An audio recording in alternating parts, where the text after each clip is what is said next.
We'll start with the Pledge of Allegiance. I pledge allegiance to the flag of the United States of America and to the republic for which it stands, one nation, under God, indivisible, with liberty and justice for all. Kenda, please call the roll. Counselor Whitman. Here. Counselor Caswell. Here. One. Present. Counselor White. Here. Counselor Wichman. Present. Counselor Glantz. Present. All right. Is there any agenda update? No, the agenda is as written. All right. Councilors Caswell and Glantz, please, or one of the councilors that sees them. I do not have a computer in front of me, so somebody, if you raise your hand, somebody has to yell at me to find you.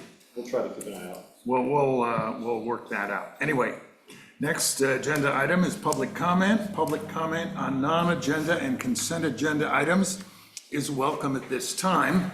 Public comment on agenda items will be taken at the time the item is considered.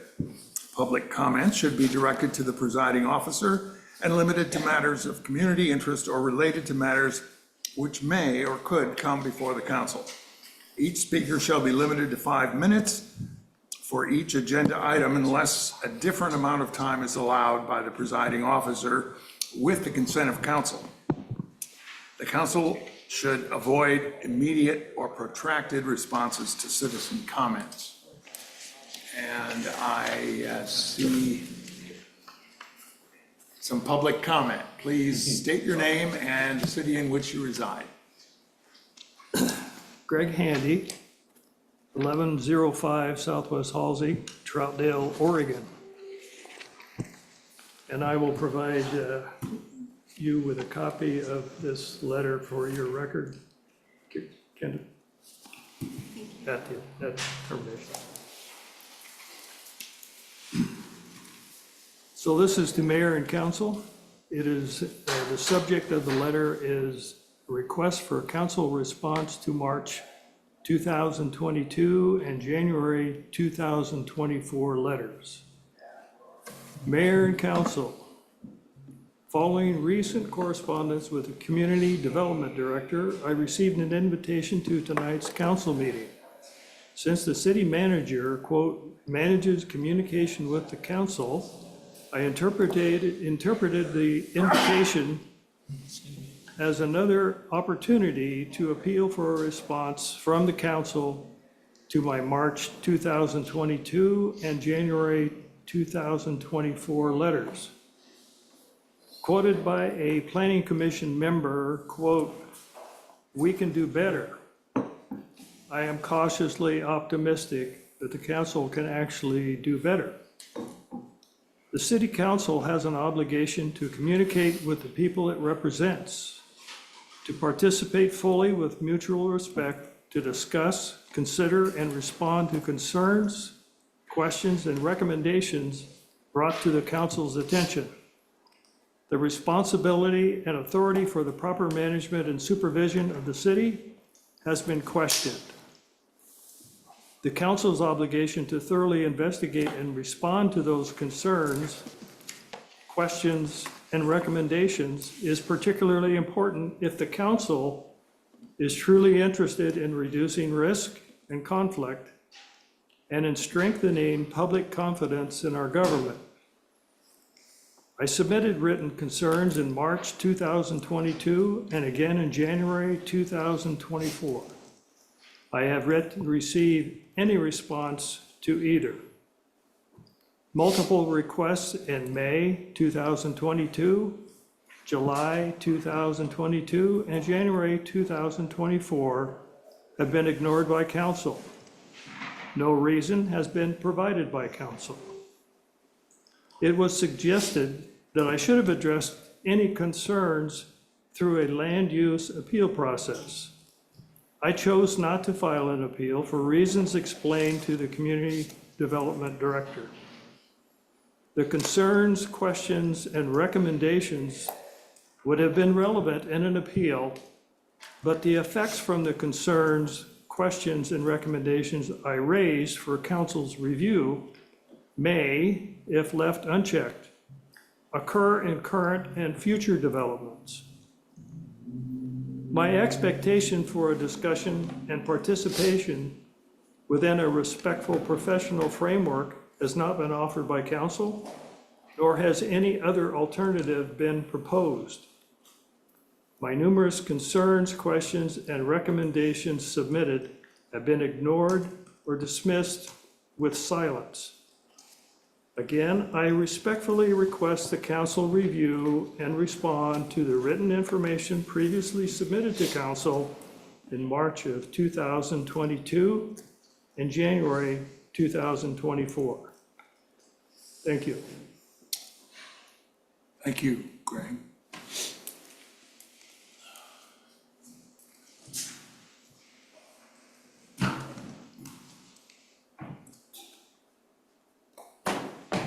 And I don't have an answer for you, but we did discuss it.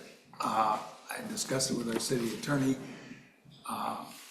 city manager. We didn't know how to address it was a very long letter. We appreciated you had a lot of concerns. We didn't really know how to address it. And so I just say it wasn't ignored, but silence, I admit, was our response. We just didn't know how to respond. When you first sent the letter, I asked you to summarize what your concerns were, and you said, please look at the letter. I don't remember how long it was, but it was very lengthy. I would appreciate it if you would go back and review what you said when I asked, when you were sitting as mayor, on the evening that I came back, I believe it was in July of 2022, you said that you would make sure that it was addressed. Well, we did, and I did discuss it with the city manager and the city attorney, but I did that, Greg. I'm sorry that So is I that- did not have is that a an response. Excuse me, but is that an excuse or is that a reason? It is an answer, I guess, that I did address it. Not We with me. didn't know what to say, Greg, really. You didn't address it with me. You asked no questions of any kind. So please go back and review. All right, fair enough. Anyway, thank you. Anyone else wish to address the council with public comment at this time? Either in the chamber or online. Anybody who's participating by Zoom? I guess, Council President, that's Paul Wilcox, Troutdale. yes, Paul. Okay, we'll get to it. This is regarding the ballot measure resolution on the consent agenda. I've already provided a red line copy of the ballot measure to staff and council, noting typos in the document, so I won't go into those. I do have a couple of additional comments regarding content.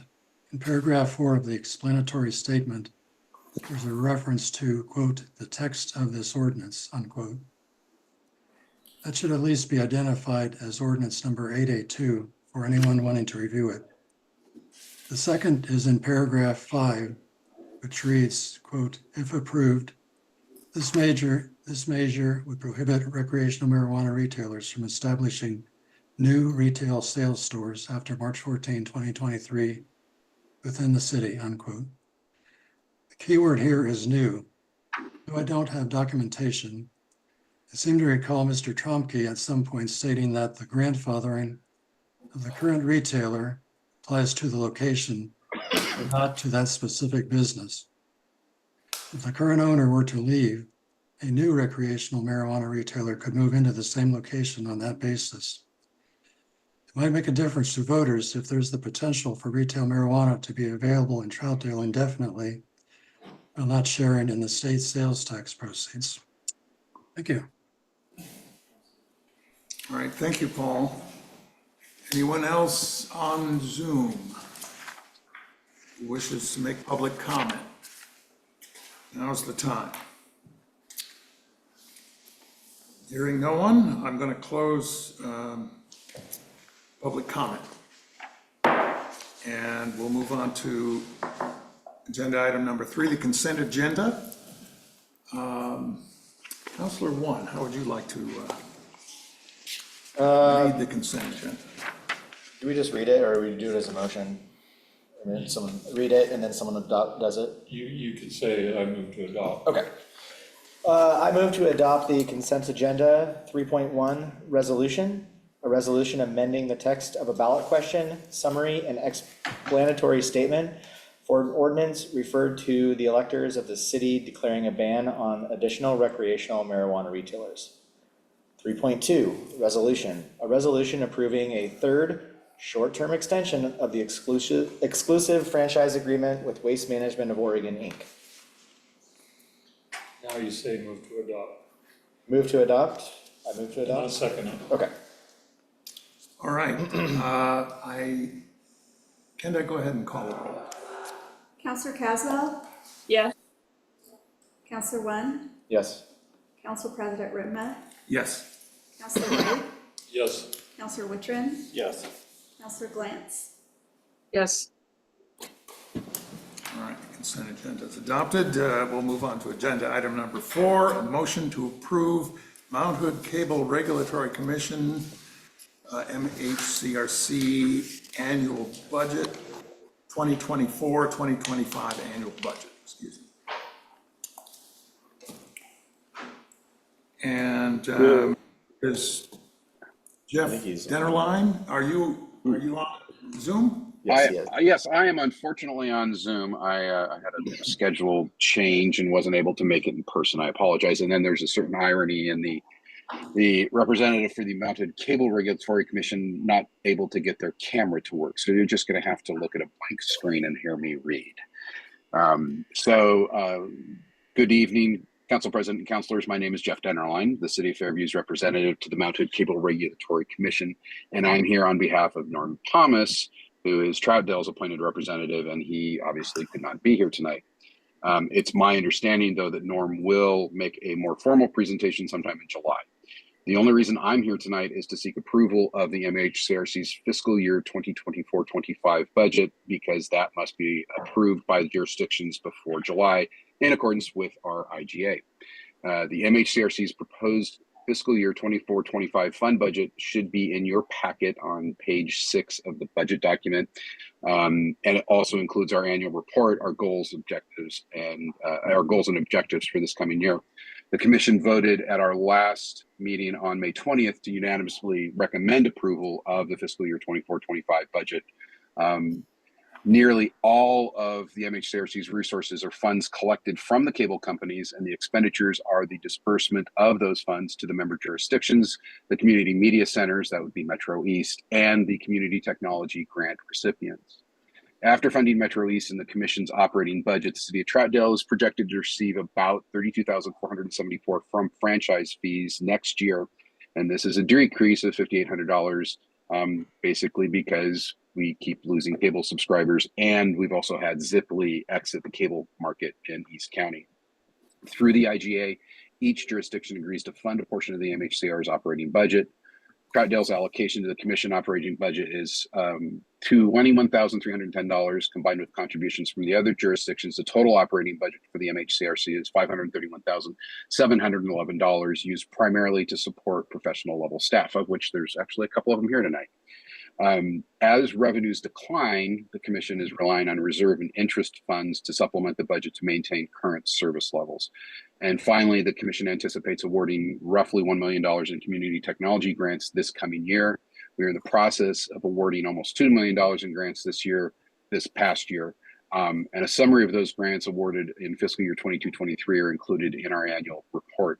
In general, the grant projects focus on the use of media creation tools to produce video content that addresses disparities, raise awareness and understanding of different cultures, and increase civic participation.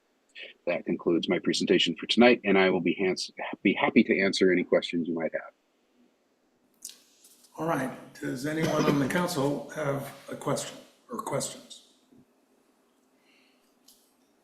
I do. This is Sandy. All right, Sandy? Yeah, I'm just curious. I'm looking at the MHCRC fund budget, and that's from 2021 through 24-25 proposed. Where are some of the numbers you're talking about in terms of what goes back to Troutdale? And I see grants. I see all kinds of stuff, but I don't see that. I don't have your packet in front of me, but let me see if I can grab it real quick. Usually that's towards the end of it. Rebecca, if you know where it is particularly. It's on page 8 of the funds Yeah, budget. okay. Yeah, it's actually page 16, it looks like, of your packet. It says MHCRC fund budget fiscal year 24-25.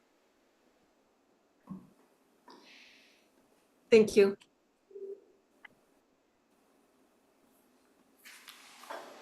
All right, anyone else on council?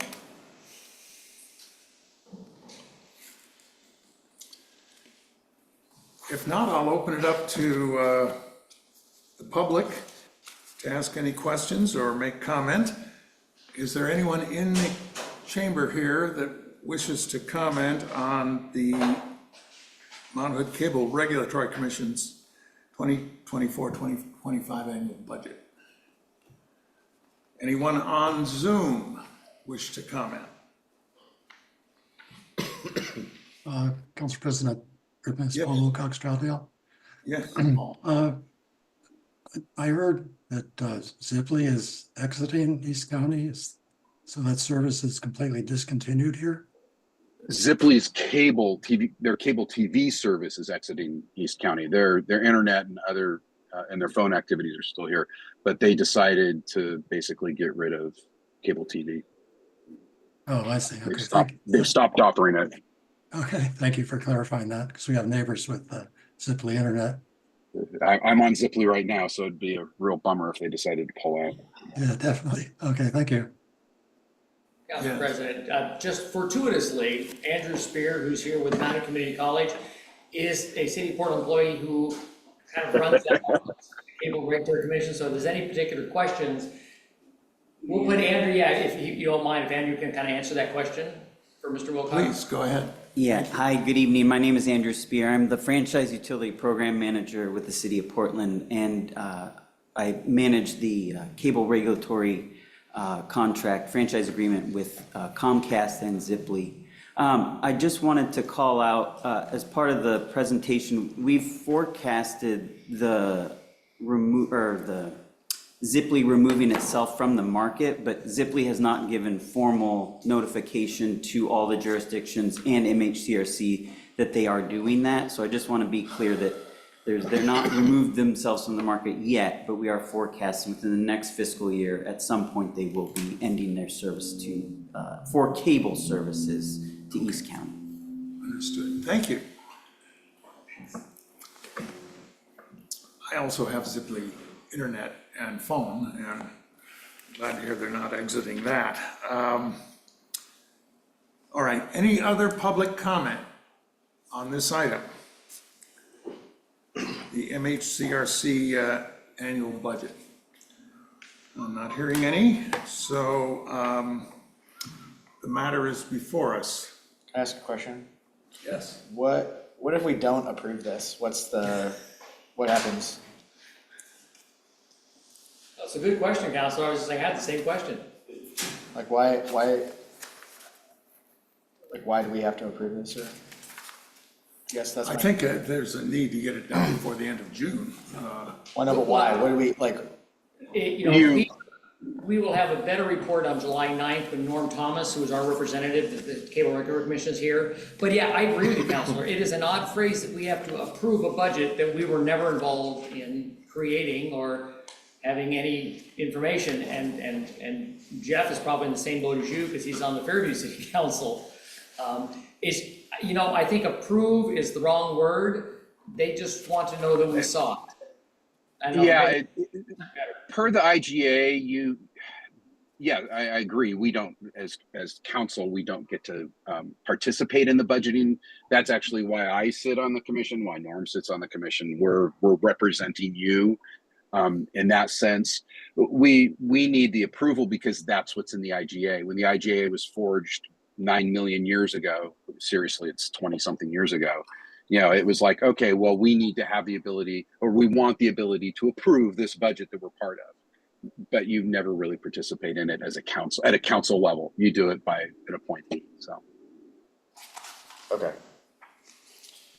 If you don't do it, then our budget doesn't get approved and you don't get the 20-something $1,000. And there's lots of phone calls that no one really wants to be part of, so. Well, I don't want you to have to do phone calls. Doesn't sound fun. And in Fairview, I'd have to call myself, so. I definitely don't want that. Yeah, it indicates a $30,000 payment, net payment to Troutdale. At the end of the day, it would cost us money. And Councilor Yeah. Thomas has done it. It's kind of a formality. Is that my understanding? It is. Basically? Yes, this is just a formality. Perfect. I'm okay.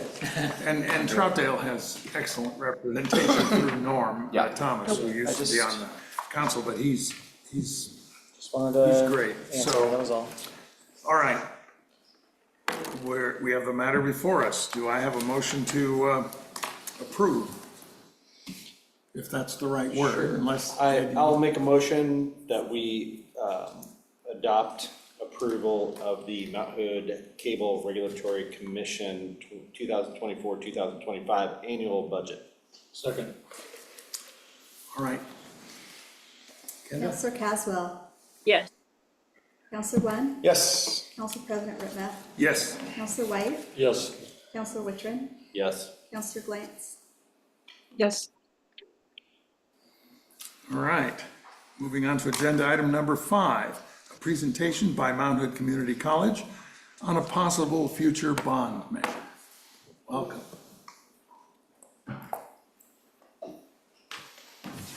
So unfortunately, you won't be able to see the presentation. Well, I'll have to turn around for maybe this. in here.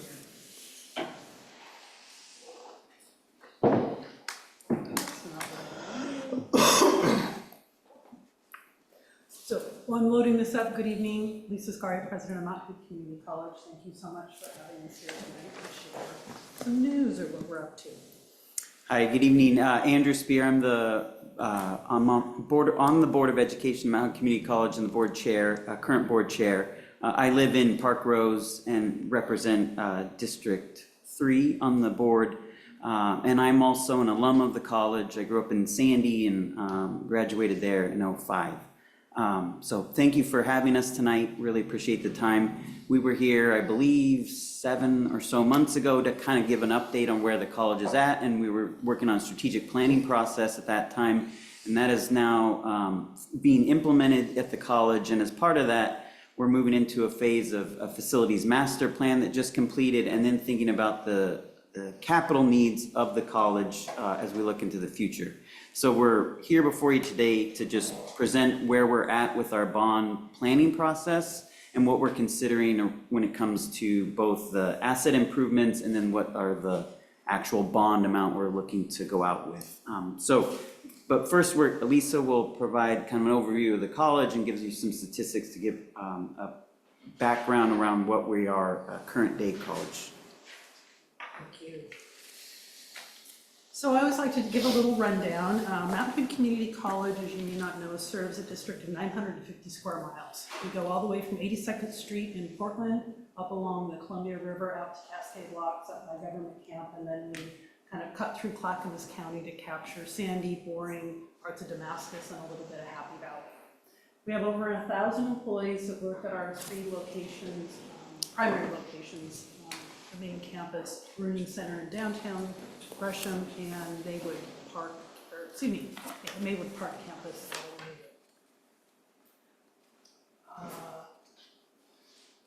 And I just forgot what I was going to say.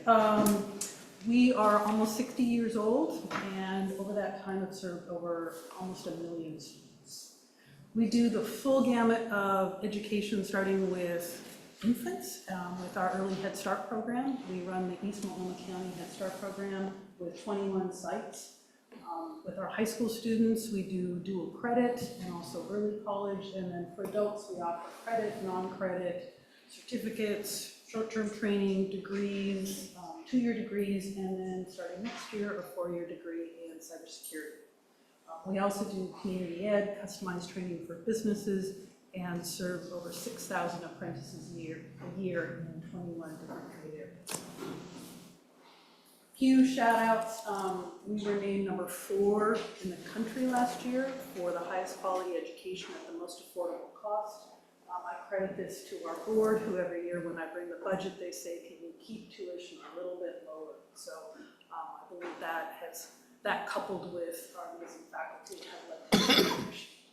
I will say Clackamas was number 7, but I like to say we were number 4. We also have an impact in the local economy.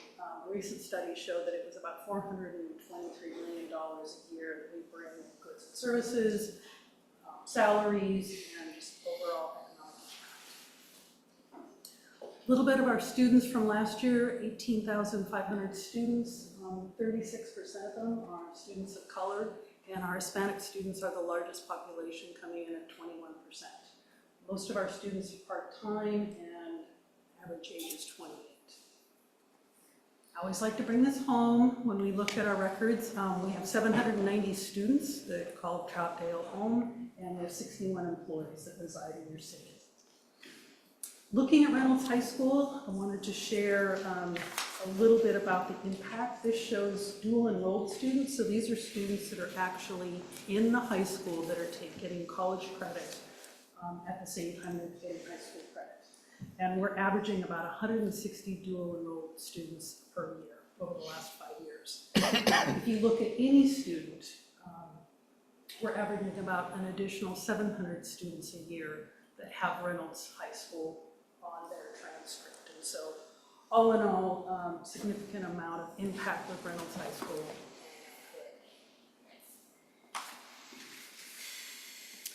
All right, I'll cover briefly kind of the financing, right? Public financing, like what is a bond? I'm guessing that most of you are familiar with this, but just for anyone listening in too,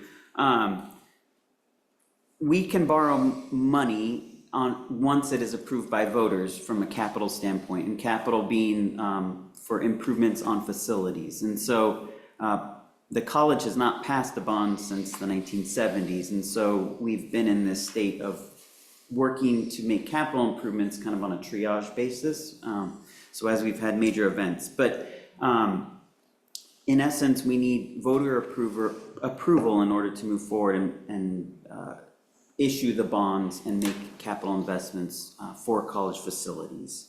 And this is very akin to anything that you would experience with the school district, with Reynolds, making capital improvements, and the college is just the same process as any K through 12 district and experience you might have there.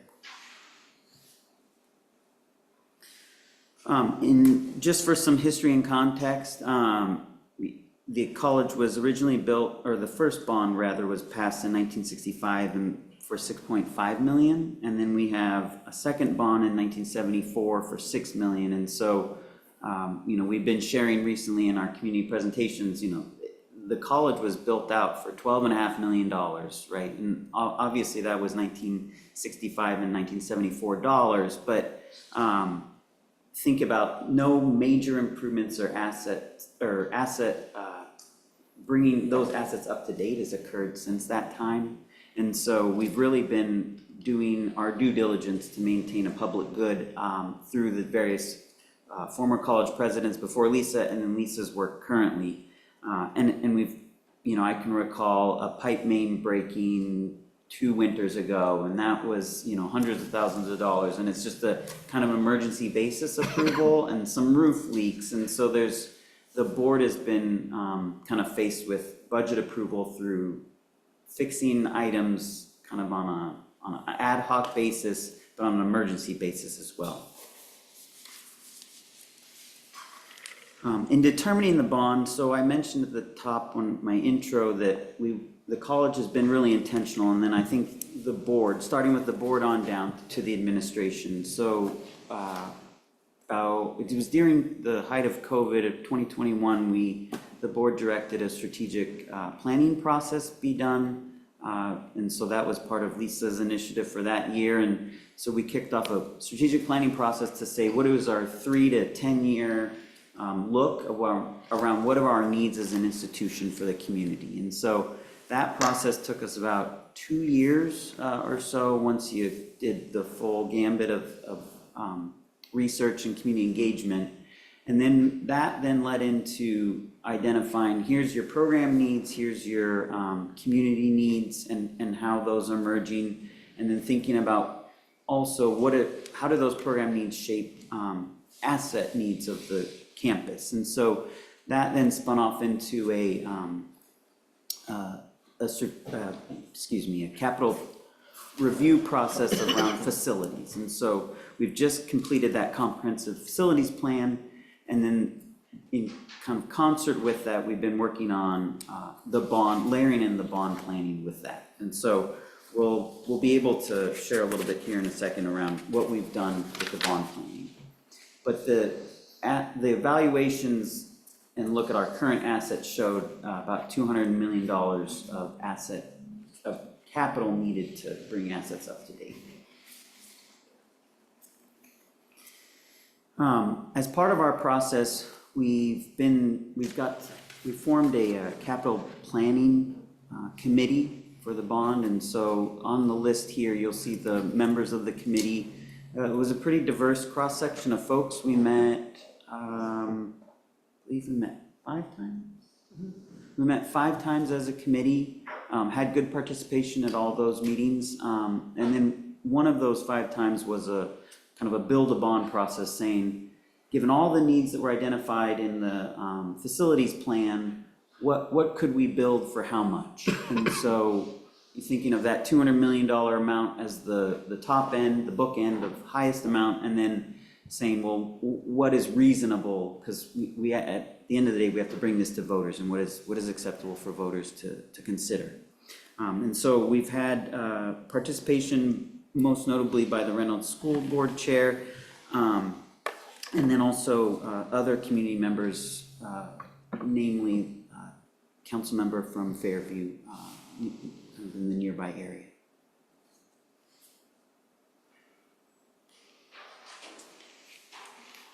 And then I think we've tried to communicate what is our messaging around this need, and so I think those 3 items: prepare, invest, and connect. Preparing for that strategic plan. How do we implement that strategic plan to meet community needs around education? And then invest. How do we bring old assets up to current day standards and also get ready for that prepare piece? And then connect. I mean, you'll see the pool is up there as an example, but what are the areas of connection into the community? How is the facilities used by community, and how do we need to address those through capital investments? At the end of the day, for the build-a-bond process I identified, we came up with a bond amount of $131 million that we're considering. So I'm going to share with you just a few highlights kind of under each of those 3 areas. So under preparing our students for the future world of work, one of the primary things is we are repurposing existing space, and we're going to create a multidisciplinary health professions lab. This will allow our nursing students, our respiratory care students, our medical assisting students, our CNEs to all work in a same spot that will simulate what it'll be like in the real world. In addition, we're going to modernize our science labs, which again support a lot of the STEM fields, and then also secure and make our campus safe for our students. I share the example that currently, if we have to lock down our campus, you literally have to go to a door, turn an Allen wrench, and to lock it up. We have no ability to lock things down, and so that's one of our primary pieces under the security, is being able to have that done. We also seismic retrofitting, especially of the athletic dome, because this is a Red Cross center that's been used in past, like when the Eagle Creek Fire came and used that facility, and so we want to make sure that that is safe. Under investing, this is basically modernizing our spaces, our learning spaces. I don't know how many of you remember classrooms of the 70s. I do.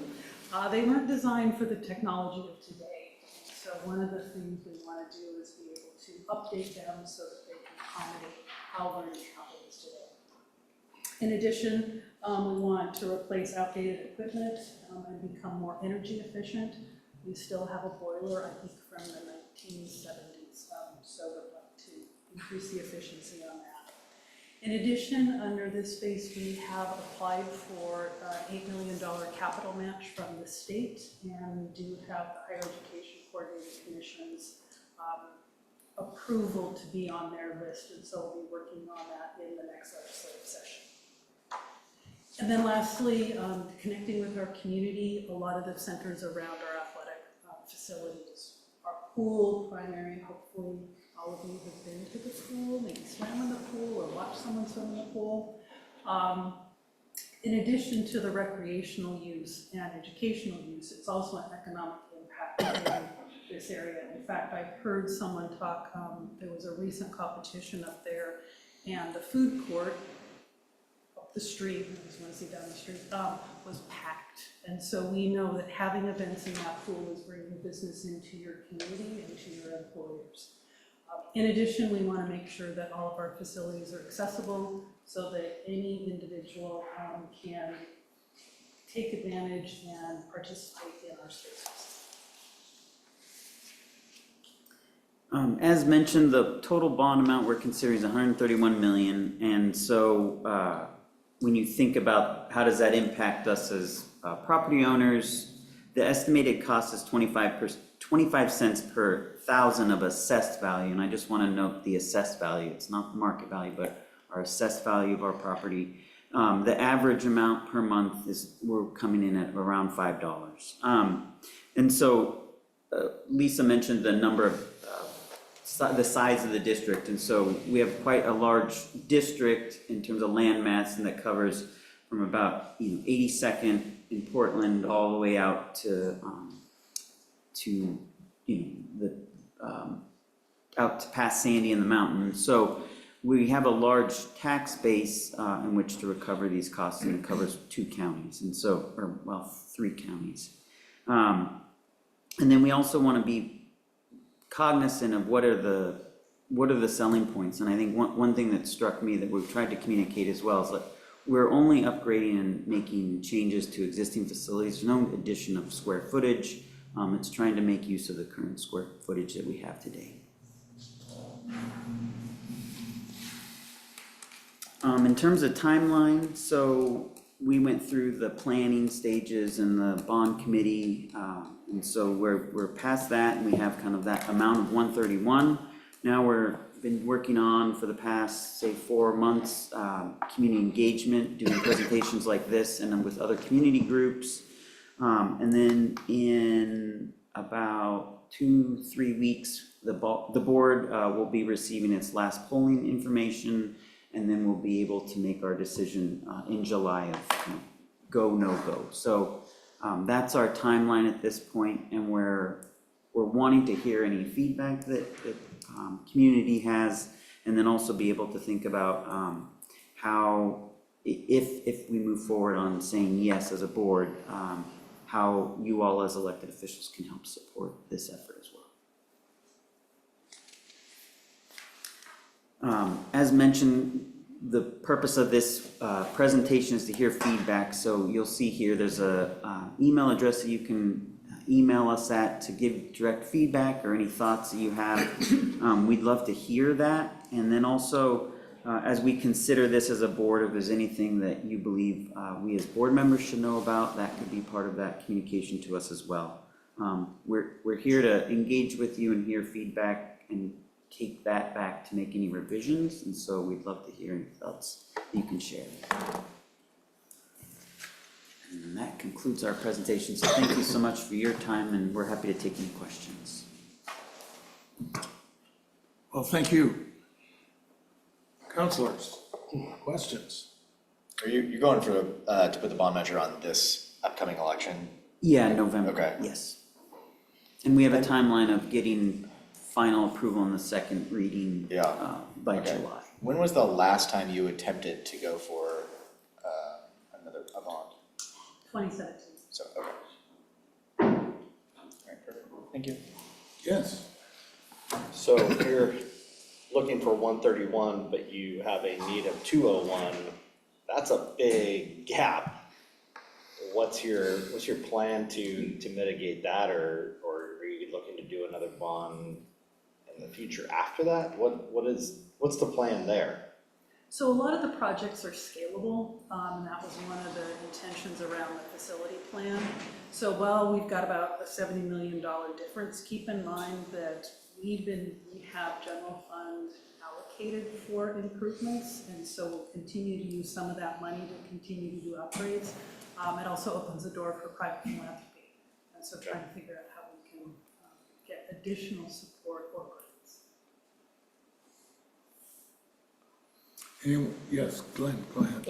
You mentioned security on campus. What are some of the issues you're seeing?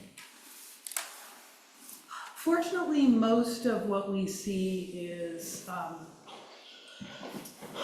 vandalism, trespassing, so nothing major, but there is always that concern of if something was to happen, how would we be able to respond and how quickly? So those are the things that keep me up at night, and so I just want to make sure we do drills and whatnot to practice, but.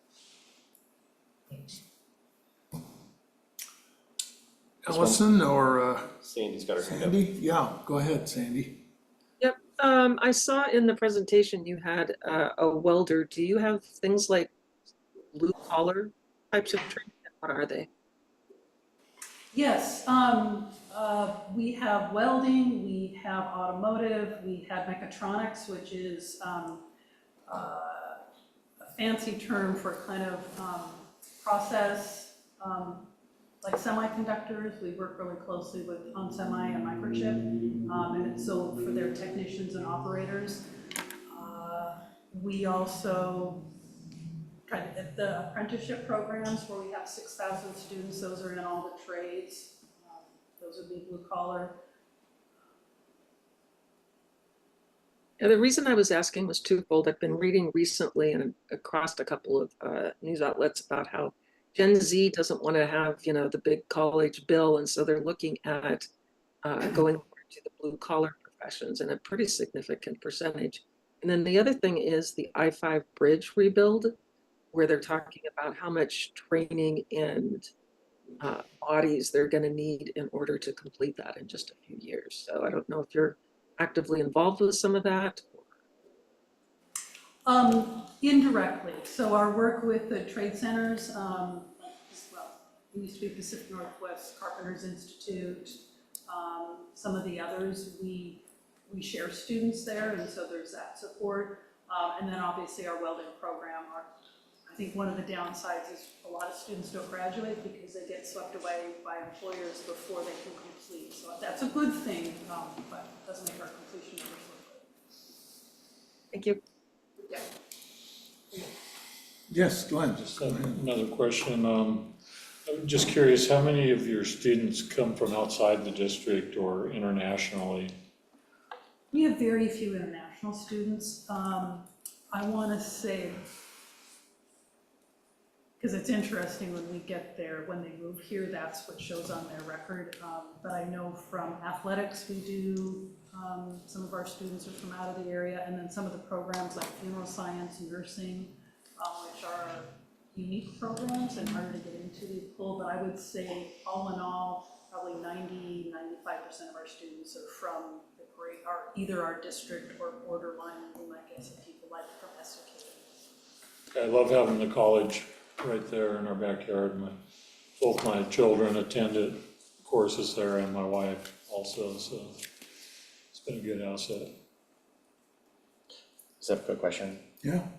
So you said improve the athletic facilities. What more specifically can you expand on what you would want to do to the athletic facilities all around? So for our outdoor pool, we want to put an enclosed cover so it can be used year round. Okay. So that's one of the features. Our softball fields right now, for example, we don't have water or restrooms out there, so we want to be able to create more consistent what we have for men's baseball. Yep. And then just locker rooms and restrooms, that sounds funny, but just improvements, because those are years old. Yeah. Okay. Yeah, I spent a lot of time there. I played baseball, so, Okay. yeah, but, So you probably know what it is. when I was, yeah, so, all right, perfect, thank you. Anything else from the council? I'll just say, I always have thought of Mount Hood Community College as a great asset to Troutdale. I always vote yes on your bonds. I'm sorry that they keep failing, but, and it's a tough sell. It's tough times. But you know, so I don't have any brilliant ideas, but you'll have my vote. And really, the college has been a tremendous asset to Troutdale and to the area for, well, I've lived here over 30 years, so, and it's an interesting facility in that it must have been really well built when it was first built, because it's so old. It is getting old, but it's still pretty attractive to walk around as far as I'm concerned. It doesn't feel like it's falling apart, and I think that's because it was well built and it's been cared for. And you did pass a couple bonds, the first one and I guess one other. But I wish you all the best on this, and if I get any brilliant ideas. I've been serving on this water flood, urban flood district board, the interim board that just put out a bond for 100 million, 150, I think maybe it was, I can't remember now, that did pass. But a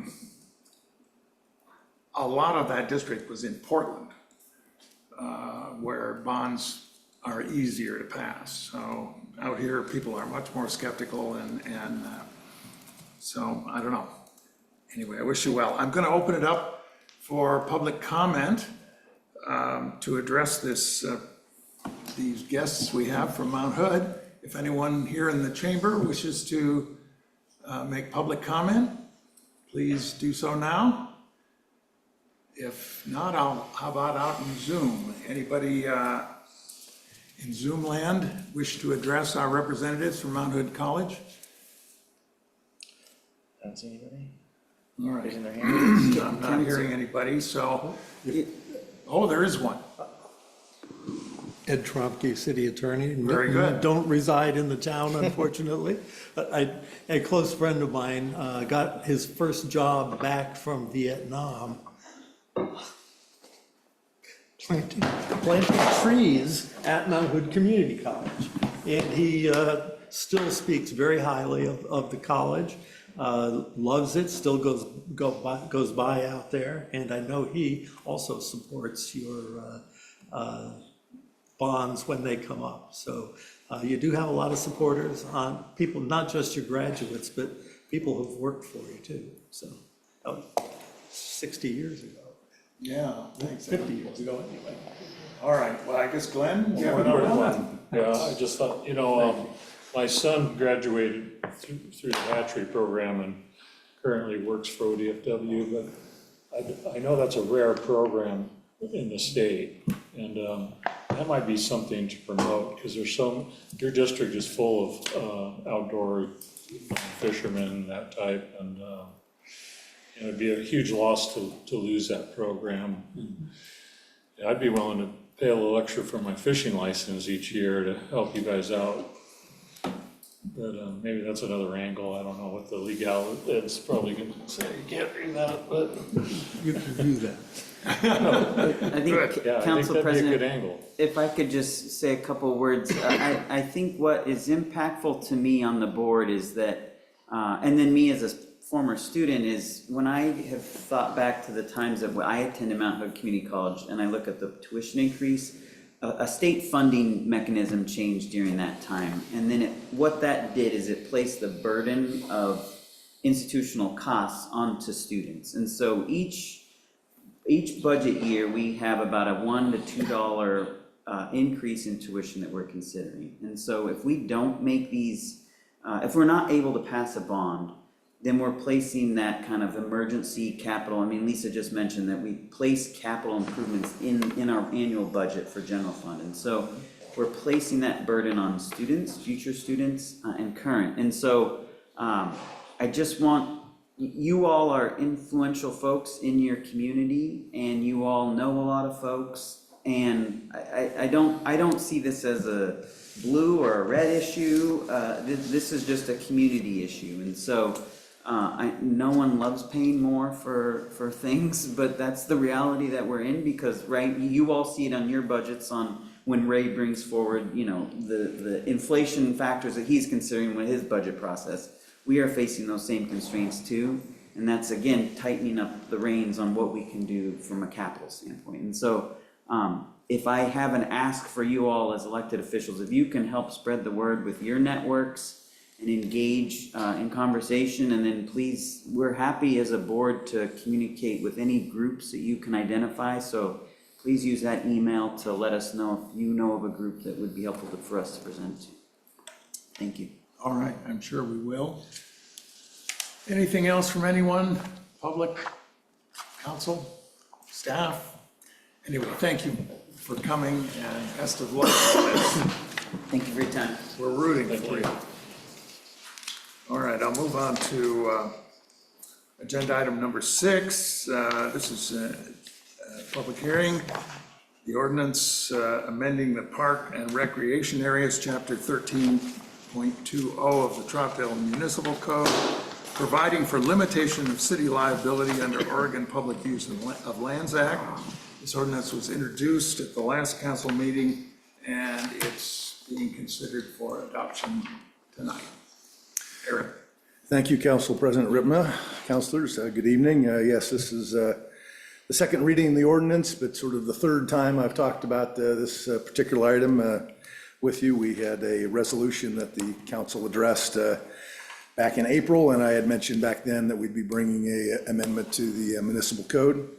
As I explained a couple weeks ago during the first reading, this is really to try and help strengthen, fill in any gaps that that might be there related to recreational immunity protections for the city. There were no substantive changes in the staff report or the materials from the first reading. I didn't receive any follow-up questions or any changes during that first reading or subsequent to that. The materials remain the same, other than updating the dates and so forth. And I'm happy to address any questions that the council may have. Questions? This is pretty straightforward. This is a fix to a rather unfortunate legal decision that it came down and the legislature allowed us to make this correction. Sandy? Allison? Anything? Questions? No, Sorry, I've not got any questions. Go ahead, Sam. All right. I'm hearing none, so it's a public hearing. I'll open the public hearing. Any members of the public in the council chambers wish to address us on this item? Now is the time to come forward. And I seeing none, I will invite anybody that has joined us on Zoom to address the council in this public hearing. Is anybody raising their hand? Anybody? No? All right. It's pretty straightforward. So, all right, with that, no testimony, I'll close the public hearing. And the matter is before us. I'll make a motion to accept an ordinance amending the park and recreation areas, chapter 13.20 of the Troutdale Municipal Code, providing for limitation of city liability under the Oregon Public Use of Lands Act. I'll second that. If I could, Yes. use the word accept, it should be adopt. Can I rephrase and say adopt the ordinance? It's done. Okay, thank you. We'll consider it done. All right. And second. This is a motion to adopt. Kenda? Counselor Caswell, Yes. Counselor One, Yes? Council President Rettenmouth, Yes. Counselor White, Yes, Counselor Wittrin, Yes. Counselor Glantz, Yes. All right. Thank you. We'll move on to agenda item number 7, a resolution for providing for current fiscal year 2023-24 budget transfers and appropriations changes. Eric? Just one minor item on the previous agenda item. The resolution, I'm sorry, the ordinance allows for the city recorder to fix typos and cross references, and I found one, so we'll be fixing that. So, but it has no material effect, just numerical cross reference. All right. For agenda item number 7, this is our annual end of the fiscal year true up of various mismatches between the various buckets where the local budget law has expenditures and resources. It's an annual reallocation, it's routine balancing. It deals with helping us maintain our budget compliance and avoiding audit findings. You know, the budget that's closing up the end of this week was approved by the Budget Committee some 15 months ago, so it was around for quite a while, and lots of actual events occurred or circumstances occurred differently than what had been considered or thought of way back when, some 15 months ago. I've outlined a number of them in the staff report, and I won't go through and read all of that for you, but as mentioned in the staff report, takes and puts things on the record, allocates between where we have the resources versus where the expenditure got classified, deals with some unexpected items, as I mentioned in a number of cases. The 5-day ice storm that we all endured back in February, I believe it was, created quite a bit of cost impact to the city, and so there's a number of different funds that were impacted there. That, of course, wasn't budgeted for, but we're adjusting to take care of that. A couple of the other items, you know, there was a failure on my part to budget enough interest, given what interest rates are for the payment of an internal loan. So I've got the resources, just don't have them in the right bucket. So we're moving money in the bike path fund from one line item to another to try and hopefully avoid an audit finding.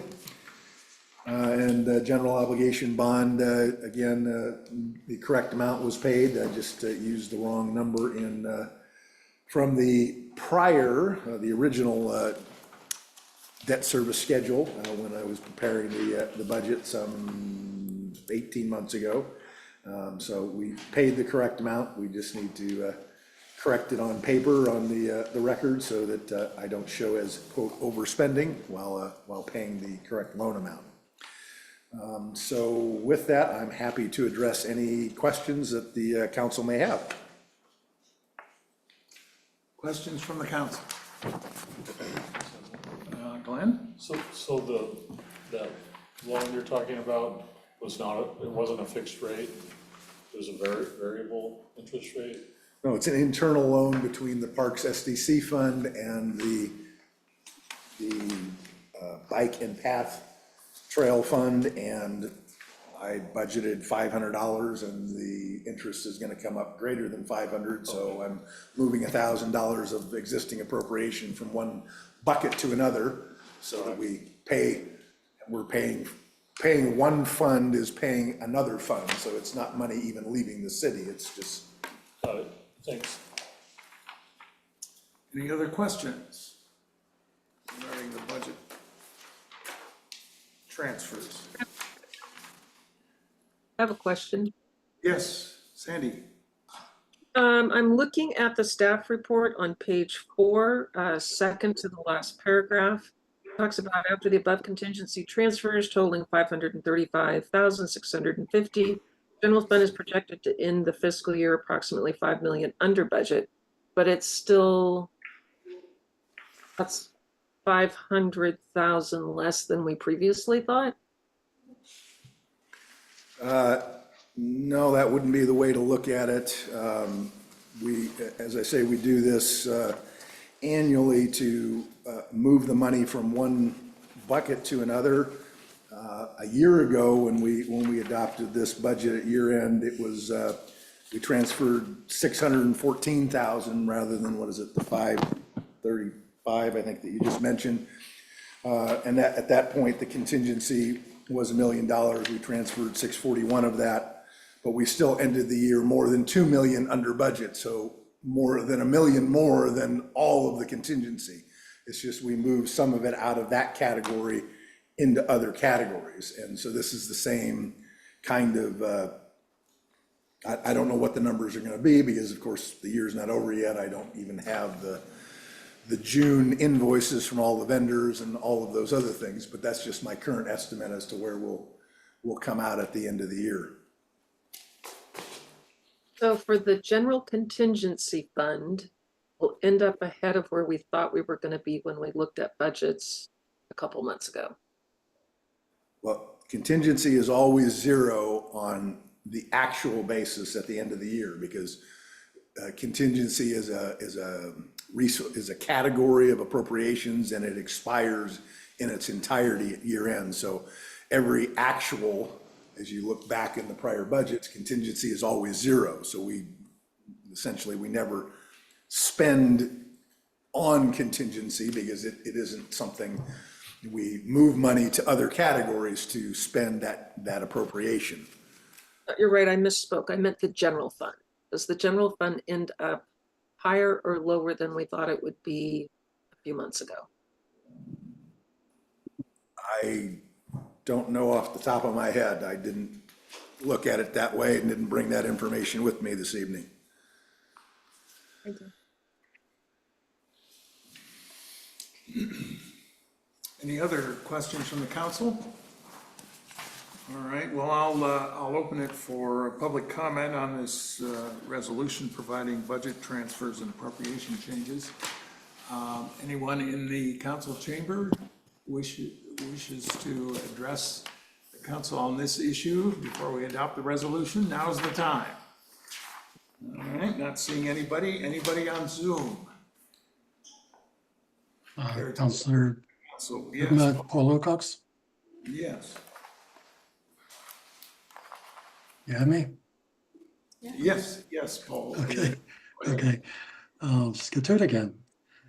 A recurring refrain in the transfer description says, quote, unanticipated and necessary, unquote. I can see that something like the HVAC repair for the police building would fit the bill, but I question some other transfers that had existing amounts already budgeted. In particular, I'm looking at the last paragraph on page 3 and first paragraph on page 4, which read, quote, budget transfer from contingency to the Tourism and Economic Development Division to provide for the unanticipated and necessary additional expenses associated with $28,000 of community events costs for First Fridays in 2023, tree lighting and Windy Wonderland 2023 events, $7,000 in additional interest expense for internal loan repayment to the Parks Improvement Fund for the Depot Visitor Center remodeling, and $17,000 for additional visitor center greeter labor cost. And, quote, budget transfer from contingency to the Community Services Division Recreation Program to provide for the unanticipated and necessary additional expenses associated with $15,000 recreation community events cost of movies in the park and holiday movie 2023 events, unquote. Nearly all of these had existing amounts as line item budget entries. On page 59, movies in the park is allocated $15,000. On page 106, visitor center readers shows just over $34,000. On page 108, community events shows a total available of $70,000. If I'm reading the information provided correctly, it appears that in at least these areas, the amounts budgeted were grossly underestimated, considering the amounts now required from contingency. Thank you for your attention. All right, Paul, anyone else on Zoom?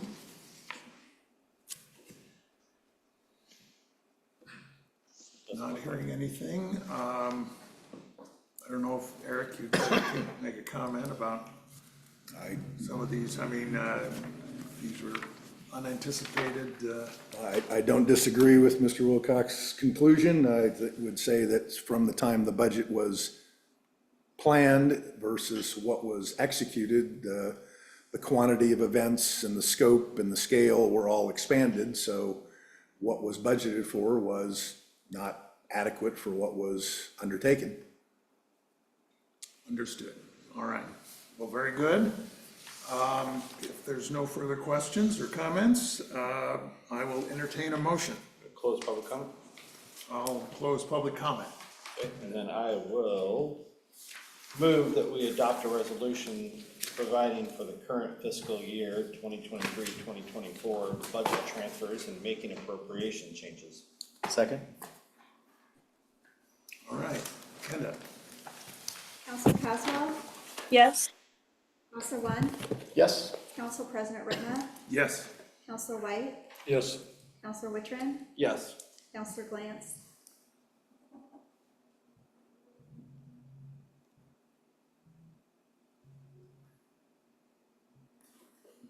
Councilor Glantz, Sandy?